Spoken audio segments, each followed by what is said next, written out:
Normally, the original piece of art of any genre becomes tropey over time, as more and more media emulate every part of it until it's transformed into a derivative work by derivative art.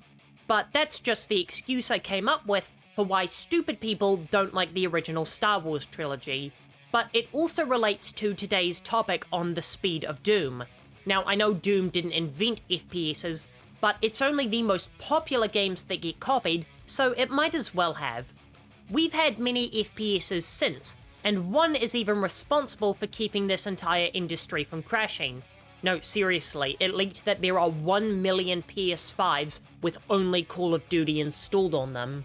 But as we got further and further away from Doom, we took the fun things like crazy settings and violent animations, but we lost the core thing that made Doom so fun to play: the speed. Doom is a game all about ripping and tearing and never stopping. It wants you to be constantly running and gunning because stopping in these games is a death sentence. This is actually a brilliantly stupid solution to a pretty big design problem the team must have run into: how to give the player defense, as cover shooting hadn't been invented yet. And then some madman had the idea to say, hey, why don't we just make the player run faster than the bullets? And so the legacy of the first-person shooter was born. An alternate theory as to how this speed was invented could be to match the heavy metal music, as it's an invigorating theme that gives you a surge of energy which is released by charging at demons above the land speed limit. But without that intense speed, Doom doesn't work, because otherwise enemies will overwhelm you. That's why arenas are so large and sprawling, to give the player maneuverability to pick enemies off from the pack and slaughter them. If I had to break through a chokehold or anything that required direct brute force, I'd ironically get destroyed, as Doom Guy can't take that many hits before his foes brutalize him. It is funny to realize that the ultimate tough guy Mary Sue in video games can only survive because he's good at running away from things instead of walking through fire to rip someone's throat out. Now, I also don't think that having cover-based or slower-paced FPSs is bad or anything. It's just what separates Doom and the boomer shooter subgenre from games like Halo and Half-Life. Speaking of Half-Life, I'm torn about whether it is a boomer shooter or not, because when I try to run and gun in that game, I get melted like butter. The speed of Doom influences nearly all other aspects of the game. It's built around speed more than shooting. The arenas are big enough to run around in, health is recovered by killing enemies to encourage killing as many as possible as quickly as possible. It's also the reason for the plot of Doom, or lack thereof.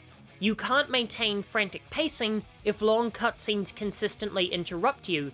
You just want to keep shooting all the time, as much as you can, and any long segments away from the combat are detrimental to the experience.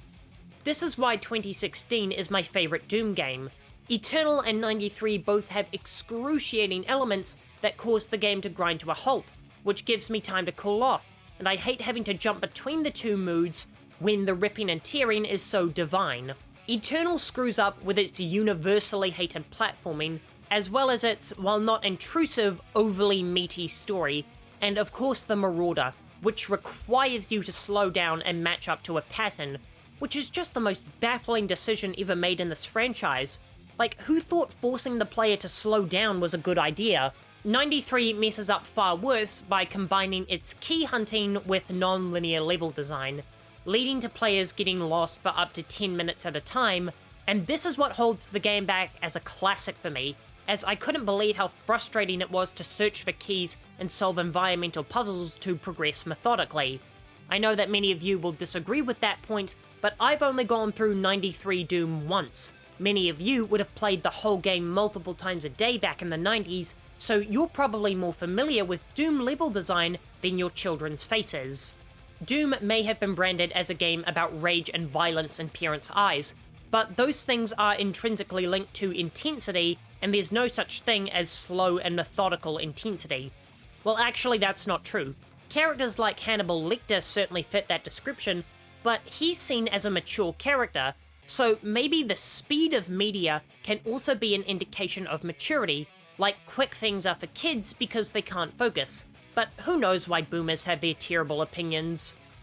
Doom may have popularized the FPS genre, but despite its legacy, speed has remained a core part of the franchise's identity, helping it not be forgotten in the wave of inspiration that trimmed out all of the bad parts. I'll be back in 2 days. In the meantime, here's a video about the best chainsaws in video games.